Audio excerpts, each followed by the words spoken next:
Welcome to competitive exams. This is the fourth part of this paper, and this part will include MCQs from general intelligence and professional. So question 31 is, James uses 1/3 of his land for growing strawberries, 1/4 for apples, 3/8 for vegetables, while the remaining 9 acres for oats. What is the total area of his land? अब James एक बंदा है, उसने अपने land को 4 हिस्सों में तकसीम किया हुआ है।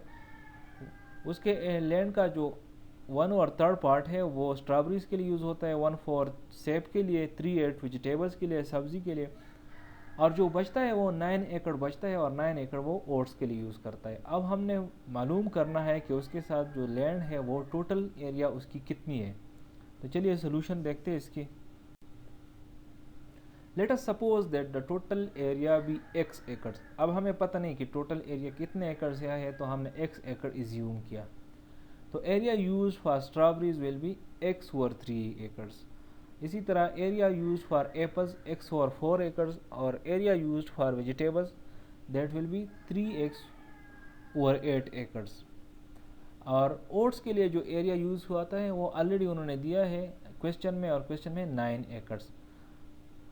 तो अब हम क्या करते हैं, now according to the given data the following equation. अब ये जो डेटा हमें गिवन है उस गिवन डेटा को बेस करके हम ये इक्वेशन बनाएंगे कि x/3 plus x/4 plus 3x/8 plus 9 is equal to x, और x हमारे पास टोटल एरिया है। अब सारे चारों एरिया को हम कंबाइन करके जब प्लस करके एडिशन करके इसको तो x बनेगा। तो इस इक्वेशन को सॉल्व करते हैं हम। इस इक्वेशन को जब हम सॉल्व करेंगे तो x हमारे पास आ जाएगा 216। इसका मतलब है कि टोटल लैंड जो है वो 216 एकड़ है। So the correct option here is option A, 216 acres. The next question is, 120 men are used to build huge building for 30 days. How long will it take by 80 men to do the same work? अब 120 बंदे हैं, वो एक building को जब बनाते 120 बंदे तो 30 दिन में बनाते। अब 120 बंदों से कम करके हम 80 बंदे करते हैं तो वो 30 दिन के बजाय फिर कितने दिन इस बिल्डिंग को बनाने में लेंगे। तो चलिए सोल्यूशन देखते हैं इसकी। Let us suppose that one man builds 1 unit of house in 1 day. हम सपोज करते हैं कि एक बंदा जो है वो इस घर का 1 यूनिट बनाते हैं। तो हम फाइंड करते हैं कि टोटल यूनिट कितने बनने होंगे।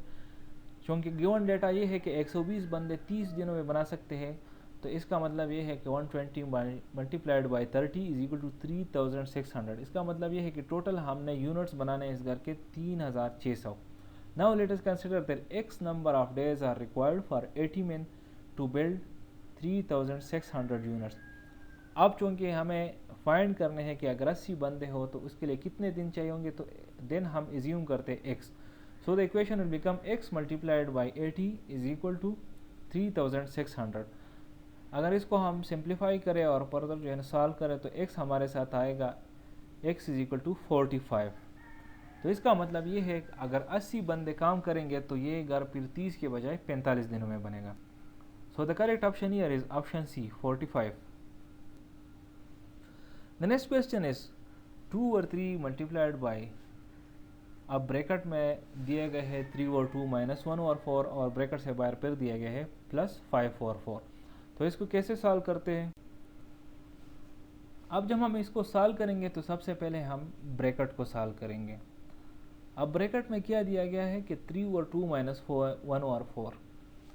सो एज पर द रूल्स जब हम ब्रैकेट सॉल्व करेंगे तो ब्रैकेट से आएगा 5 और 4, और रो नंबर 3 जो है वो हमारे पास आएगा 2 और 3 मल्टीप्लाइड बाई 5 और 4 प्लस 5 और 4। अब इसको हम वही रूल हम यूज़ करेंगे DMAS। इसका मतलब ये है अगर डिवीजन है तो सबसे पहले डिवीजन करें, अगर डिवीजन नहीं है तो फिर मल्टीप्लिकेशन, और अगर मल्टीप्लिकेशन नहीं है तो फिर एडिशन, और अगर एडिशन भी नहीं है तो फिर सब्ट्रैक्शन। अब नंबर 3 रो जो है इसमें हमारे पास डिवीजन उनकी नहीं है तो मल्टीप्लिकेशन है। तो 2 और 3 मल्टीप्लाइड बाई 5 और 4 पहले करते हैं तो उससे आएगा हमारे पास चौथे नंबर रो पे 10 और 12 प्लस 5 और 4। अब चूँकि सिर्फ 2 ही फ्रैक्शन रह गए उनको जो है ना ऐड करना है, तो उसमें वो तो सीधा हम ऐड करेंगे, तो उसको जब ऐड करेंगे तो हमारे साथ फाइनल रिजल्ट आएगा 25 और 12। अब चूँकि जो गिवन ऑप्शन है उनमें से कोई भी ऑप्शन 25 और 12 के बराबर नहीं है, तो इसी वजह से option D is the correct option, none of these. Now the next question is A bag of 20 kg of rice is consumed by 10 persons in 15 days. If 5 persons are added, then the same rice shall be finished in.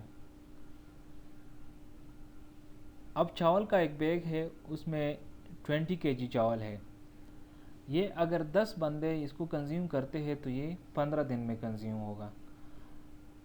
अब question ये है कि अगर 5 बंदे और इसमें add हो जाए तो फिर वही सेम राइस जो है वो कितने दिन में ख़त्म हो जाएंगे। तो चलिए सॉल्व करते हैं इसको। अब सोल्यूशन में हम फाइंड करते हैं कि एक बंदा एक दिन में कितना चावल कंज्यूम करेगा। अब चूँकि 20 kg के चावल है और 10 बंदे वो 15 दिन तक इस्तेमाल कर सकते हैं, तो हमारे पास बनेगा कि 20 डिवाइड बाई 10 मल्टीप्लाइड बाई 15, इससे आएगा हमारे साथ 2/15 kg। इसका मतलब ये है कि एक बंदा एक दिन में 2/15 kg वो कंज्यूम करेगा। अब 5 बंदे अगर ऐड हो जाए तो बंदे 10 से बढ़कर 15 हो जाएंगे।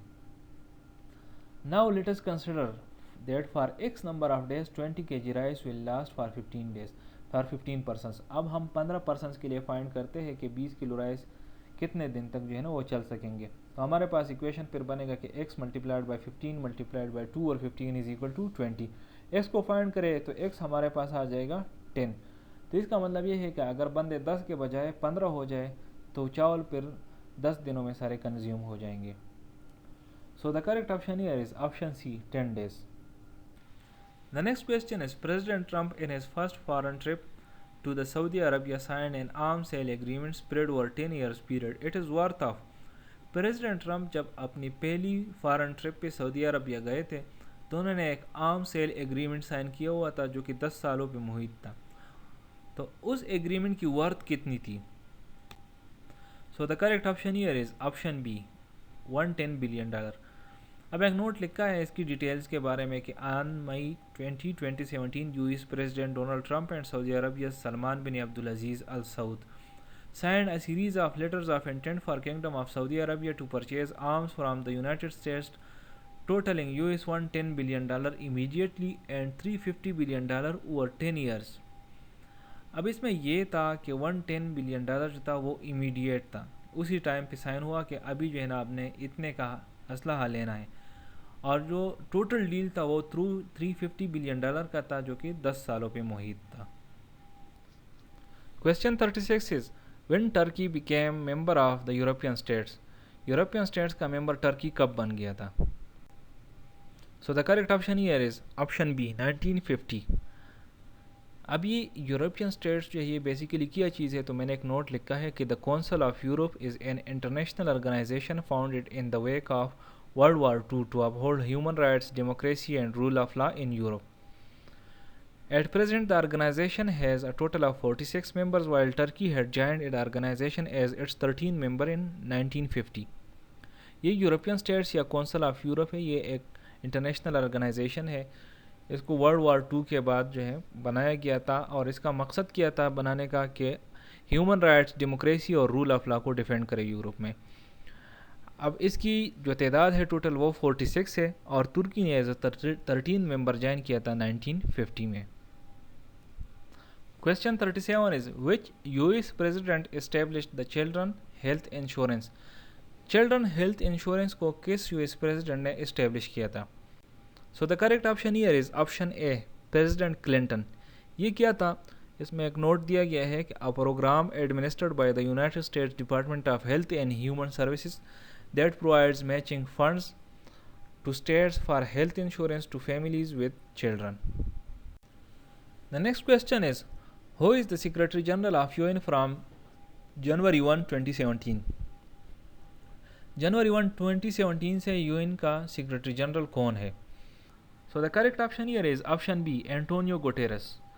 और अभी जब मैं इस वीडियो को रिकॉर्ड कर रहा हूँ तो अब भी यूएन का सेक्रेटरी जनरल जो है वो एंटोनियो गुटेरेस ही है।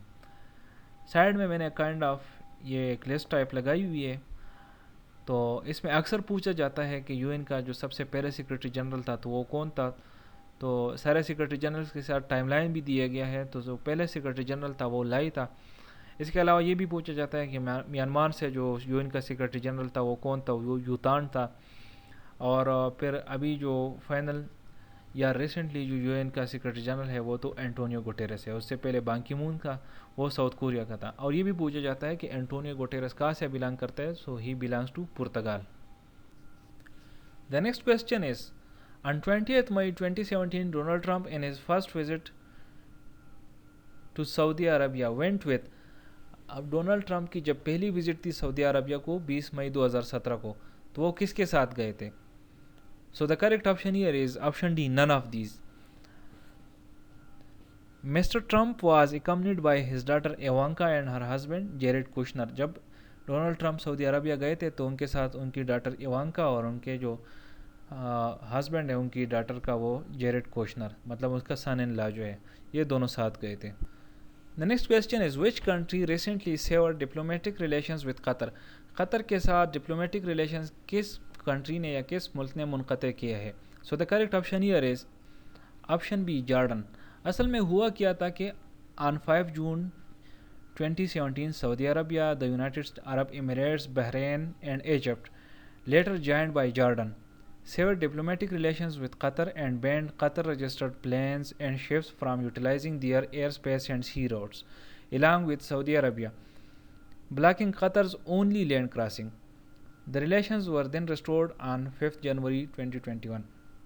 5 जून 2017 को कतर के साथ ये जो अरब ममालिक है, इसमें यूएई है, बहरीन है, इजिप्ट है और बाद में जो है जॉर्डन ने भी ज्वाइन किया था। इन्होंने डिप्लोमेटिक रिलेशंस काट लिए थे कतर के साथ, और उसके कई सारे रीज़न्स थे। उसमें ज़्यादातर जो मेन रीज़न था वो ईरान के साथ इनके ताल्लुकात था।